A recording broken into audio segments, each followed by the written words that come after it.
The applause died so suddenly that Ellen's production assistant thought someone had cut the audio feed.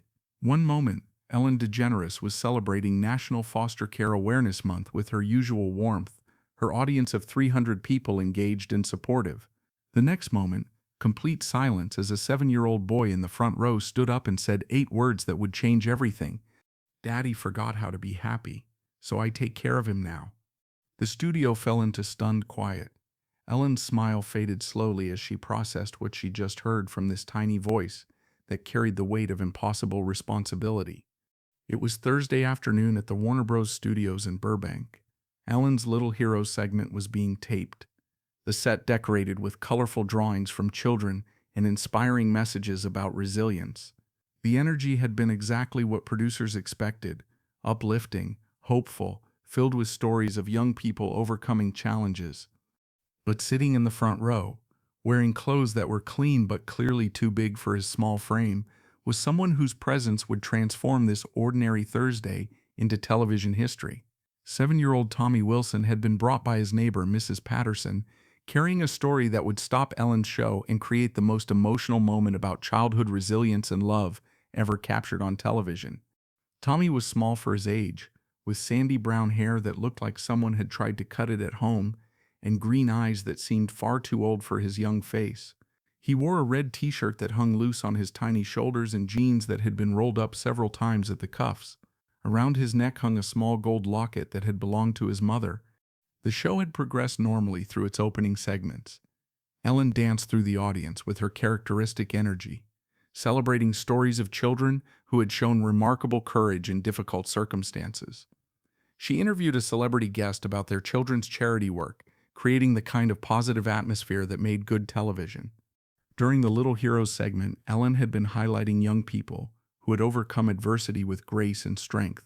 She'd spoken with several families about their children's inspiring journeys, sharing stories that showcased the incredible resilience of youth. The atmosphere was celebratory and encouraging, honoring the strength that children could show in the face of unimaginable challenges. Then Ellen noticed something that made her pause mid-sentence. While other children in the audience were sitting with their parents or guardians, Tommy was sitting beside an elderly woman who kept glancing at him with obvious concern. The boy was perfectly still, his hands folded in his lap, watching everything with an intensity that seemed unusual for someone so young. "I'm sorry," Ellen said, approaching Tommy's row with the gentle curiosity that had made her beloved by children worldwide. "I couldn't help but notice this handsome young man in our audience. What's your name, sweetheart?" Tommy looked up at Ellen with eyes that carried a gravity that took her breath away. "I'm Tommy Wilson, and I'm 7 years old." Ellen knelt down to Tommy's level, bringing herself into his world with the instinctive compassion that had defined her career. "Tommy, are you here with your family today?" "I'm here with Mrs. Patterson," Tommy said, gesturing to the woman beside him. "She's my neighbor and she takes care of me sometimes when Daddy has his sad days." The studio began to quiet as audience members sensed they were about to witness something beyond typical childhood stories. Ellen felt something tighten in her chest at the phrase "sad days." "Tell me about your daddy, Tommy," Ellen said gently, her voice encouraging him to share whatever he felt comfortable saying. Tommy took a small breath, his voice steady despite his young age. "My daddy used to be really happy before Mommy went to heaven in the fire. Now he sleeps a lot and forgets to eat, so I make him sandwiches and bring him water." The silence in the studio was now complete. Ellen felt tears forming in her eyes as she processed what this 7-year-old was sharing with such matter-of-fact courage. "Tommy," Ellen whispered, "how long has it been since your mommy went to heaven?" 8 months and 12 days, Tommy replied without hesitation. "I count because Daddy forgets sometimes. Mrs. Patterson says grief makes people forget things, but I remember everything so I can help him remember too." Ellen reached out and took Tommy's small hand in hers. The gesture was natural, one human being offering comfort to another, regardless of age. "What kinds of things do you do to help your daddy?" Ellen asked, though she wasn't sure she was prepared for the answer. Tommy's face brightened slightly, as if talking about helping his father brought him genuine joy. "I learned how to make peanut butter sandwiches and how to put the right amount of water in the microwave for mac and cheese. I know how to sort the dark clothes from the light clothes for the washing machine, and I always make sure Daddy takes his pills." The camera operators instinctively moved closer, understanding they were capturing something extraordinary. Ellen looked around at her audience, seeing tears on faces throughout the crowd. "Tommy, that sounds like a lot of responsibility for someone your age," Ellen said carefully. "Do you ever get scared or sad?" Tommy nodded honestly. "Sometimes at night when Daddy cries, I get scared. But then I remember what Mommy used to say, that love is the strongest thing in the whole world. And as long as I love Daddy, everything will be okay." That's when Mrs. Patterson, who had been sitting quietly beside Tommy, reached into her purse and pulled out a small notebook. "Ellen," she said, her voice thick with emotion, "Tommy wrote something for you. He's been practicing reading it for weeks." Tommy took the notebook with careful hands and opened it to a page covered in a 7-year-old's careful handwriting. "Dear Ellen," he began, his young voice clear and strong, "Mrs. Patterson says you help people who are sad. My daddy is very sad since Mommy died, and I don't know how to make him happy again. Can you teach me how to help him smile?" Ellen felt something break open in her chest. She looked at this incredible little boy who was carrying a burden no child should ever have to bear, and she made a decision that would define this moment forever. "Tommy," Ellen said, standing up and addressing not just him but the entire studio, "you are already helping your daddy in the most important way possible. You're showing him that love doesn't disappear when someone we love goes to heaven. It just finds new ways to shine." But Ellen wasn't finished. She walked to center stage and called out to her production team with an urgency that surprised everyone. "Is Dr. Sarah Mitchell here today?" Ellen asked, referring to the child psychologist who sometimes appeared on her show. From the backstage area, a woman in her 50s with kind eyes and graying hair stepped forward. But what made the audience gasp was who walked beside her. A man in his early 30s with the same green eyes as Tommy, clearly the boy's father, but looking lost and broken. "Tommy," Ellen announced as the studio held its breath, "there's someone here who wants to see you." Tommy's eyes widened as he saw his father approaching. The man looked thin and tired, his clothes wrinkled as if he'd been sleeping in them, but his face showed a mixture of shame and desperate love as he looked at his son. "Daddy," Tommy called out, jumping from his seat and running to his father with pure joy. The reunion was immediate and heartbreaking. The man dropped to his knees and wrapped his arms around his little boy, both of them crying. "Tommy," his father whispered, his voice hoarse with emotion, "I'm so sorry, buddy. I'm so sorry I made you take care of me when I was supposed to take care of you." Tommy pulled back to look at his father's face. "It's okay, Daddy. Mrs. Patterson said you were just lost for a while, but love always helps people find their way home." Ellen, who had remained composed through thousands of emotional moments on her show, found herself openly sobbing. This wasn't just about grief or family.